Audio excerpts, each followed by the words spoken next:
So I was just happy they were back, but the way the police lady was looking at me, and she was like, if anything is going on, you can call the police. Just like that. And I was like, yeah, I know. I was just happy that my brother was back. So of course, we already know he's going to get in big trouble. So they wait a little bit. They wait a little bit until, the coast is clear. And I hear them going off on him, like going off. Like I think he got a whooping that night too. And so I waited till they went back into the room, because I wasn't really with them. So I waited till they went back into my room, and I'm hearing my brother like boo-hoo cry. Like, it broke my heart. Like, that's when I realized, like, that's my heart right there. Like, so I got up, I went into the room, and I gave him a big ass hug. Because mind you, even back then, we've never heard our mom say she loved us at all. Like, never. So when I went into the room, I grabbed him and I gave him the biggest hug. And I told him, don't you ever do that again. Don't you ever do that again. I love you. Like, I don't ever want to see you, like, if something would have happened to you, I really would have went crazy. Because mind you, like, going back to the whole suicide, like, that was my whole point of staying. Like, that was my whole point, is protecting them. So I told him, and then he was just boo-hoo crying. He was just telling me, like, they was calling me this, and I was like, don't listen to them. Do not listen to them. You're going to be great. And I'm just encouraging him, and I'm giving him the biggest hug, and I'm telling him I love him, and that if he ever do that again, I'll kill him myself. Like, like, that's how much I wanted him to know, like, you have somebody that loves you in this house. You have somebody that cares about you in this house. Don't you ever do that again. So after that day, I didn't have no animosity towards him. I didn't look at him as a nuisance. I didn't, because of course, like, this man's already making all of us feel like that, and now here I am.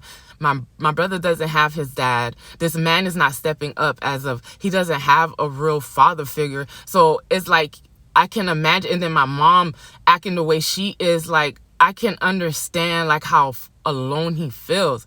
So of course I had to make him feel like you're worth it. You know what I'm saying? Even at that young age, not knowing what I was doing, but I knew, like, that's my brother.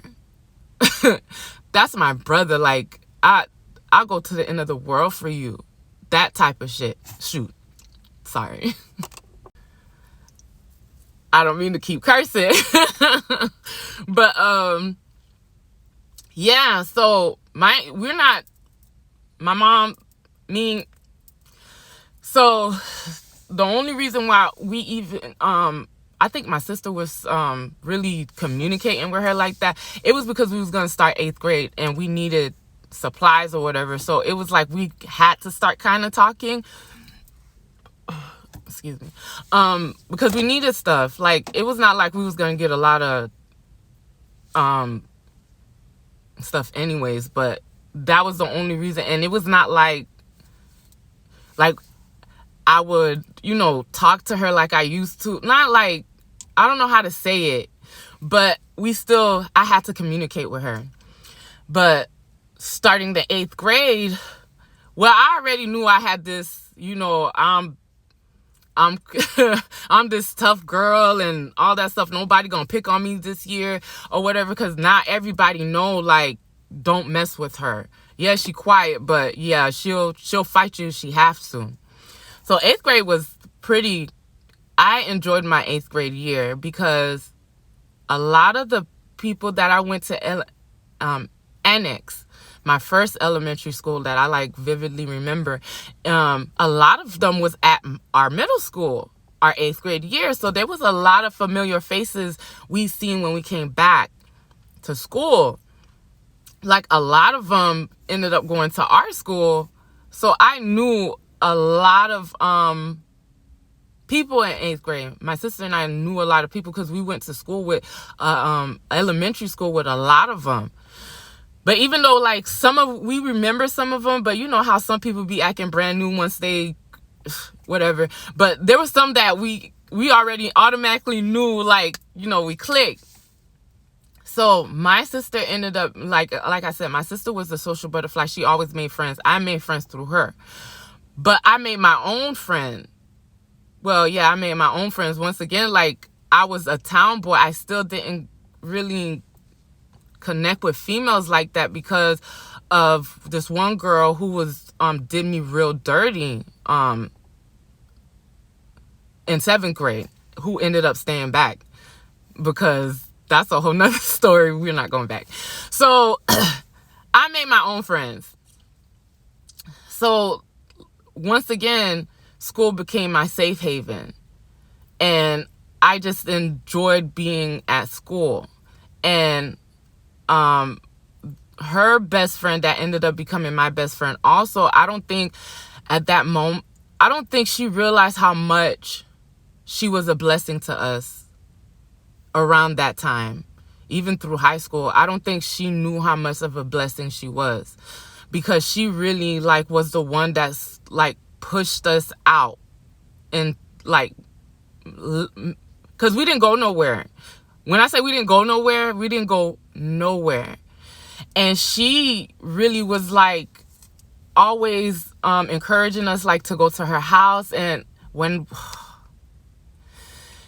we would go to her house, even though it was not permitted for us to go to her house, it was like the environment was so different compared to our house. Mind you, she had her mom and a stepdad. Now, she had a stepdad, like a real man that stepped into that role as a father. And that's when I seen, like, how different other people lived. Like, because I always thought everybody's mom was, like, you either had a real nice mom or you had a real mean mom. And if you had a mean mom, like, she just brought havoc to your life. And her mom was mean, but it was, like, it was not mean to, like, put you down. It was, like, mean, like, I want better for you. Like, she was just, like, real strict. And she just wanted better. You could tell she just wanted better for her daughter. But we had fun in 8th grade. Like, I think that was the first time we actually went to the mall, and we just got to see, like, music videos and just got to see another lifestyle. And mind you, I made my own friend, but, like, he was a boy. So it was not like we could, like, hang out like that, of course, because we both was Haitians. And, of course, the Haitian culture, like, you can't always be hanging around boys, because already, like, it was a lot of females already having sex around that time. And I know already, even me and my mom and me was not, like, I knew we couldn't be doing stuff like that, because that's when we started learning about pregnancy and all this. Ooh, I had nowhere to go. No, that was one peer pressure I was not about to fall into. Because if I got pregnant, I know my ass was going to be dead, kicked out, or, in the streets. Like, no, we wasn't about to test them waters. I ain't that bold like that. I'm bold, but I ain't. I ain't there. If I can't run away properly, what makes you think? Nah, we ain't falling into peer pressure like that. Because we already knew my mom was not, no.